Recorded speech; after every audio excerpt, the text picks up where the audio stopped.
आप तो कहते हैं नहीं मेरे पर आरोप लगाने की बजाय नहीं आरोप नहीं इम्पायर से Sir, let there be a discussion on George Soros and Adani together on the floor of the Santosh House. Kumar Sonia George Soros का क्या संबंध है? राहुल गांधी का क्या संबंध है? P Santosh Kumar P Calculated move to save Adani, just to divert attention. Car बचाना चाहती है अडानी को, इसीलिए ये सब कुछ कर रही है। अडानी की चोरी को बचाने के लिए ये किया जा रहा है। आप माइक जॉर्ज सभापति महोदय, बोल रहे जॉर्ज सोरेस कांग्रेस का कौन सगा लगता है, इसके ऊपर डिस्कशन होना बहुत जरूरी है। मैं चाहता हूं कांग्रेस पार्टी का और जॉर्ज सोरेस का क्या रिश्ता है?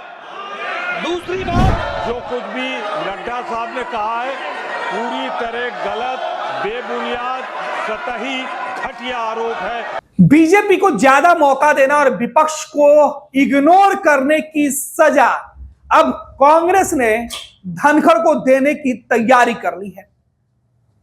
जगदीप धनखड़ देश के उपराष्ट्रपति है और राज्यसभा के पदेन सदस्य जो होते हैं, राज्यसभा के जो सभापति होते हैं, उनके खिलाफ अब सीधे तौर पे अविश्वास प्रस्ताव लाने का नोटिस दे दिया गया है। जगदीप धनखड़ देश के उपराष्ट्रपति हैं और भारत के इतिहास में शायद यह पहला मौका होगा जब किसी उपराष्ट्रपति के लिए इस तरीके से नोटिस डाली गई है। भारत के संविधान में जो प्रावधान है उसके हिसाब से 14 दिन पहले नोटिस डाली जाती है, जो आज पूरी कर दी गई है। आरोप की धनखड़ बोलने नहीं देते हैं, विपक्ष को मौका नहीं देते हैं।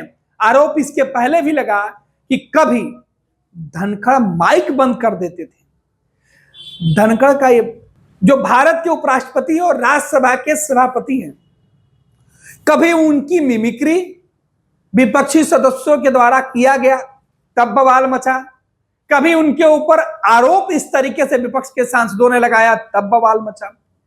संसद के अंदर अब हालात इस कदर बन गए हैं कि सत्तारूढ़ दल सभापति से कहता है कि हाउस विपक्ष के नेता नहीं चलाने देना चाहते हैं और विपक्ष आरोप लगाता है कि हाउस सदन के अंदर सत्तारूढ़ दल के लोग नहीं चलाने देते हैं और सभापति उनके साथ भेदभाव करते हैं। आसन पर बैठे हुए शख्स किसी दल के बंधन में नहीं बंधा होता है, लेकिन जगदीप धनखड़ पे आरोप लगता रहा है कि जगदीप धनखड़ जब भी आसन पर बैठते हैं वो विपक्ष को कम और सत्ता पक्ष को ज्यादा मौका देते हैं। आरोप बेहद ही संगीन लगे हैं और इसी आरोप को लेकर अब देश के उपराष्ट्रपति के खिलाफ अविश्वास प्रस्ताव लाने के लिए विपक्ष ने पूरी प्लानिंग कर ली है। 60 सदस्यों के सिग्नेचर वाली चिट्ठी दे दी गई है। संविधान के अनुसार राष्ट्रपति के खिलाफ कोई अविश्वास प्रस्ताव आता है उन्हें हटाने के लिए तो 14 दिन पहले नोटिस देनी होती है। अब जगदीप धनखड़ की कुर्सी चली जाएगी, देश के उपराष्ट्रपति की कुर्सी कैसे जाती है यह भी समझना होगा। दरअसल देश के उपराष्ट्रपति की कुर्सी इतनी आसानी से नहीं जाती है, उसके लिए आपको राज्यसभा के अलावा लोकसभा से जो प्रस्ताव है उससे पास कराना होगा। लेकिन वर्तमान में 543 सीटों वाली भारत की लोकसभा में विपक्ष के पास बहुमत नहीं है। सत्तारूढ़ दल बहुमत से काफी आगे है, जो आसानी से किसी भी प्रस्ताव को पास करवाने की क्षमता रखती है एनडीए गठबंधन, जबकि विपक्ष की इंडिया गठबंधन के पास ना बहुमत है सदन के अंदर और ना ही उनके पास उसे जुटाने की कोई उम्मीद है कि वो राज्यसभा के सभापति के खिलाफ जो प्रस्ताव लाए हैं उसे वो लोकसभा में पास करा सकते हैं। ना राज्यसभा में वो प्रस्ताव पास हो सकता है क्योंकि राज्यसभा के अंदर भी जो बहुमत है वो एनडीए के पास है, विपक्ष के पास नहीं है। फिर विपक्ष ने यह प्रस्ताव क्यों लाया यह समझने की जरूरत है। दरअसल विपक्ष के सांसद ये आरोप लगाते रहे हैं कि उन्हें बोलने का मौका नहीं दिया जाता है। जब भी वो कुछ कहते हैं सभापति उन्हें टोक देते हैं और यही वजह है कि सदन के अंदर नेता विरोधी दल की कुर्सी पर बैठने वाले कांग्रेस के राष्ट्रीय अध्यक्ष मल्लिकार्जुन खड़गे धनखड़, जो जगदीप धनखड़ है, उनके साथ रोज जो वीडियो आता है सामने, उसमें उनकी बहस हो जाती है, आरोप लगते हैं। इधर नेता सदन जेपी नड्डा ने तो अब पिछले 2 दिन से जो सवाल उठाया है बीजेपी की तरफ से, उस पर कांग्रेस की सफाई आ रही है और दोनों एक दूसरे को आरोपी बताकर कौन सच्चा कौन झूठा वाली कहानी कह रहे हैं। दरअसल संसद के शीतकालीन सत्र के 10वें दिन 10 दिन हो गया, लेकिन हाउस किसी भी दिन पूरे तय समय पर शुरू होकर तय समय तक नहीं चला। 10वें दिन आज वो हुआ जो अब तक के इतिहास में कभी नहीं हुआ था। आज उपराष्ट्रपति को हटाने का नोटिस डाल दिया गया। हालांकि इस बात में आगे जाने से पहले आपको बता दें कि देश में ऐसे 3 बार मौका आया है जब संसद के अंदर प्रधानमंत्री के खिलाफ नोटिस पड़ा। तकरीबन 3 दर्जन बार पड़ा, एक बार नहीं। और इसमें से 3 प्रधानमंत्री ऐसे भी हुए जिनको अपनी कुर्सी भी गंवानी पड़ी अविश्वास प्रस्ताव पर। इसमें कई बड़े नाम शामिल हैं। विश्वनाथ प्रताप के अलावा एच.डी. देवगौड़ा और बीजेपी के सबसे वरिष्ठ नेता अटल बिहारी वाजपेयी भी उस लिस्ट में शामिल है जो अविश्वास प्रस्ताव के शिकार होकर अपनी कुर्सी गंवा चुके हैं। आपको बता दें कि जगदीप धनखड़ के खिलाफ जो अविश्वास प्रस्ताव का नोटिस आया है, इसमें टीएमसी, आप, सपा, डीएमके, सीपीआई, सीपीएम और आरजेडी के जो सांसद हैं राज्यसभा के अंदर, उनमें कुल 60 सदस्यों ने सिग्नेचर करके दिए हैं, जो जानकारी आ रही है। और इन्हीं सदस्यों के सहमति वाली चिट्ठी के बाद जगदीप धनखड़ के खिलाफ यह अविश्वास प्रस्ताव का नोटिस गिरा है।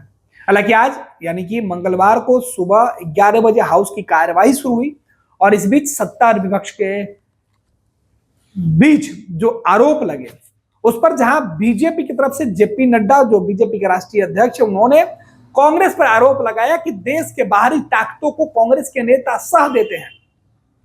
और विपक्ष की तरफ से आरोप लगाया गया कि देश के बड़े बिजनेसमैन जो है उनके खिलाफ विदेशों में कई ऐसे मामले दर्ज हैं जिसके सबूत हैं और उनके ऊपर कार्रवाई होनी चाहिए, चर्चा होनी चाहिए।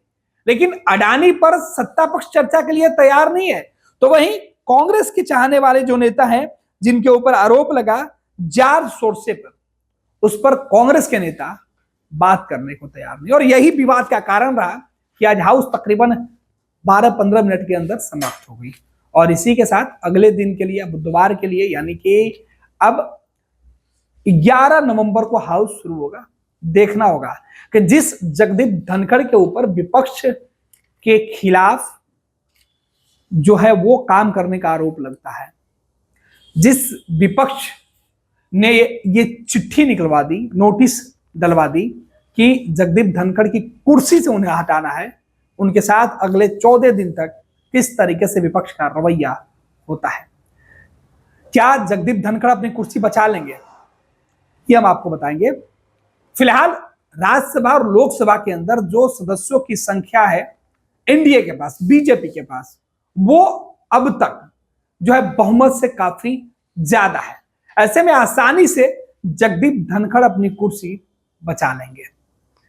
और ऐसे हालात में विपक्ष ने अपनी कई मांगों को लेकर यह अविश्वास प्रस्ताव लाया है।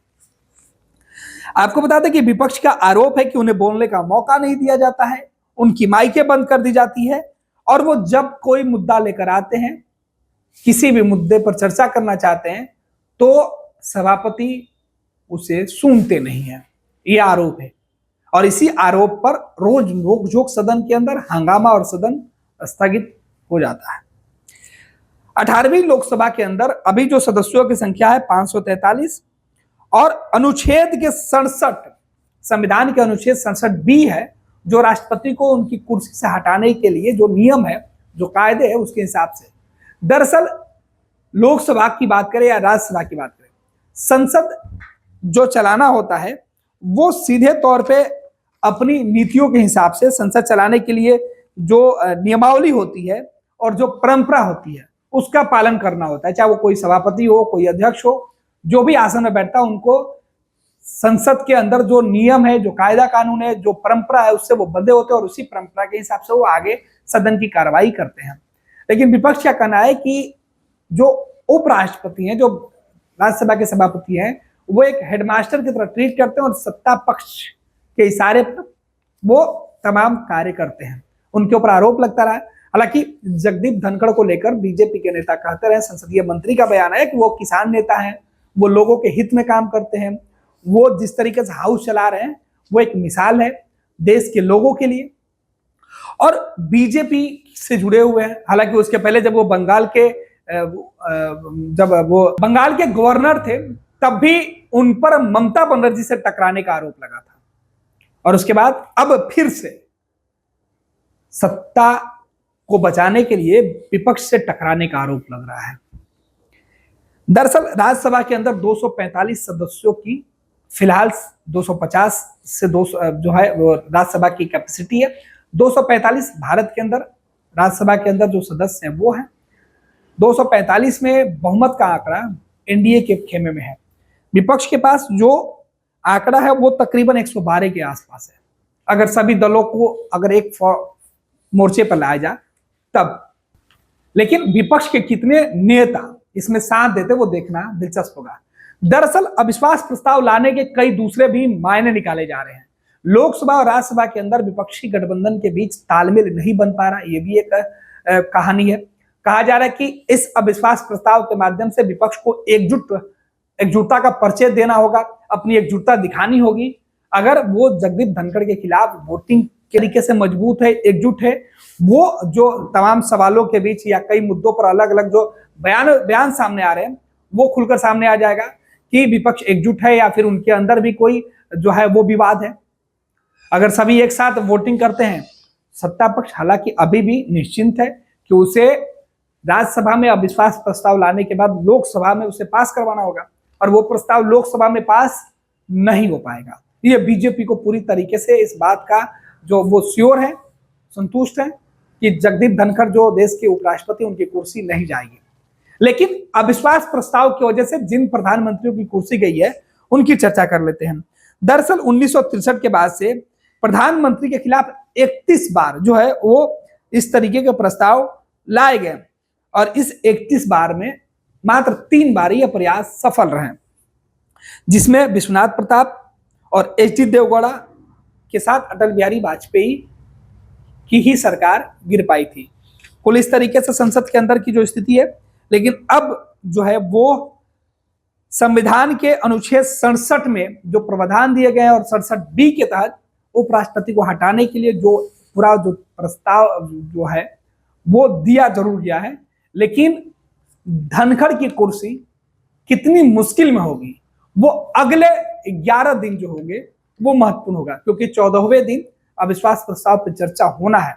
तो विपक्ष इसके सहारे संसद के अंदर अपनी बातें रख पाएगी, ये उनकी रणनीति है। हालांकि अविश्वास प्रस्ताव देने में जो विपक्षी सांसद लगे हुए थे उनका कहना है कि वो हमेशा से यह चाहते रहे कि आसन पर बैठे हुए जो लोग हैं वो सत्ता के साथ विपक्ष को भी उतनी ही तवज्जो दे, जबकि सत्ता पक्ष का कहना है कि विपक्ष शुरू से ही जो जगदीप धनखड़ हैं जो उपराष्ट्रपति हैं उनका अनादर करते रहा है, उनको नीचे दिखाने की कोशिश की गई है। हर दफे विपक्ष उनका मखौल उड़ाते रहा है और कई बार विपक्ष के सांसदों के द्वारा जो उनका मिमिक्री किया गया वो भी जो है वो काफी वायरल हुआ था, जिस पर जो उपराष्ट्रपति हैं उन्होंने खेद भी जताया था कि ये जो किया गया वो बिल्कुल सही नहीं है और वो भावुक भी हो गए थे। वो भी तस्वीर निकल के सामने आई थी।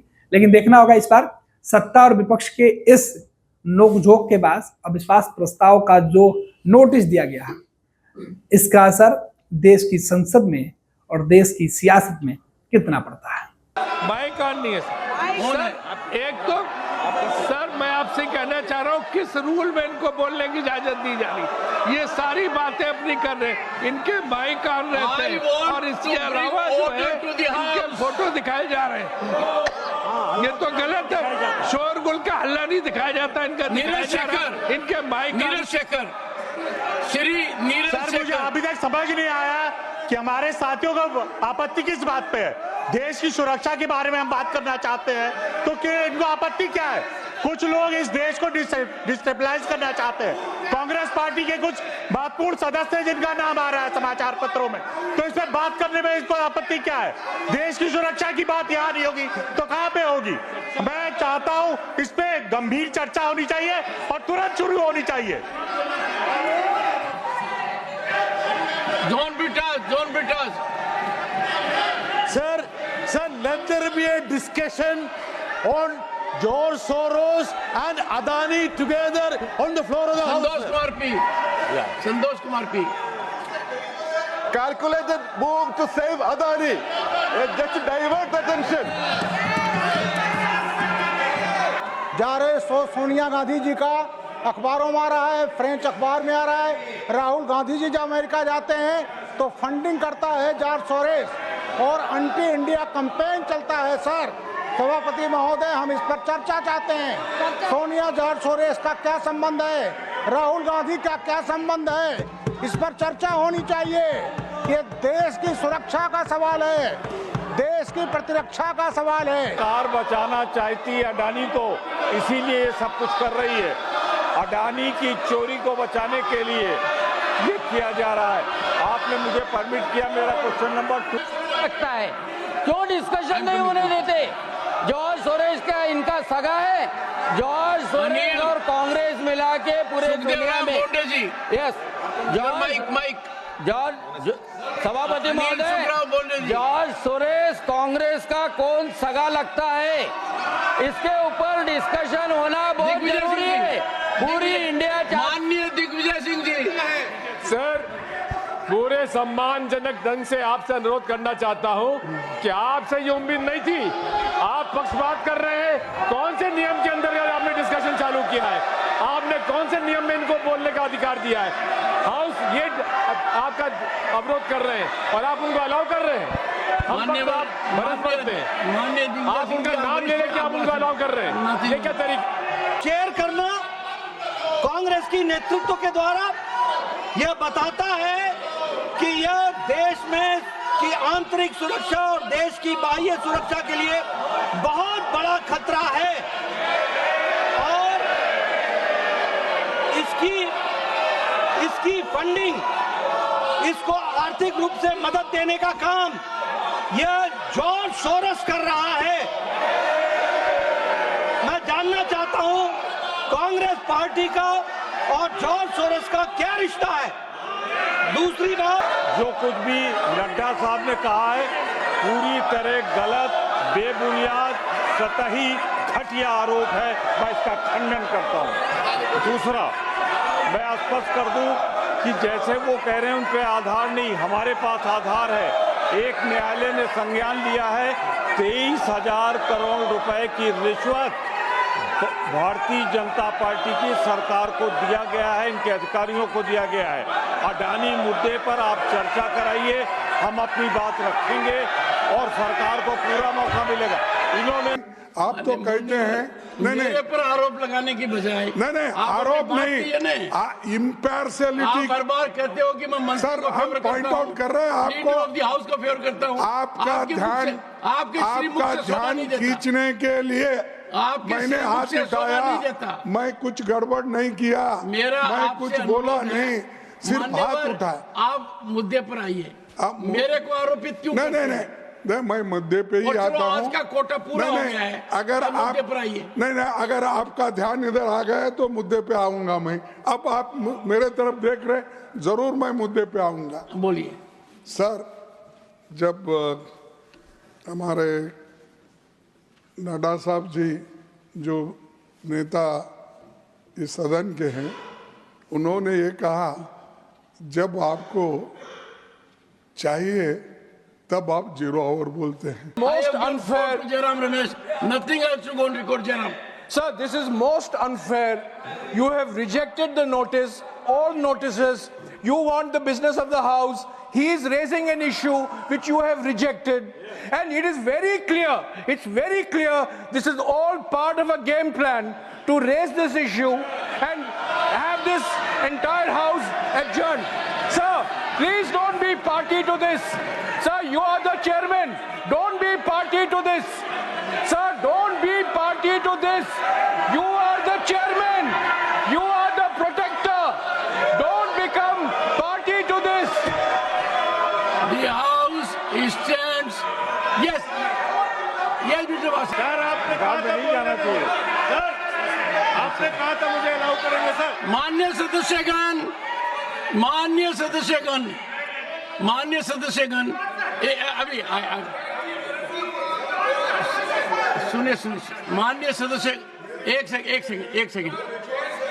सेकंड, मान्य सदस्यगण, सम्मान्य सदस्य, एक सेकंड, नथिंग वोट है।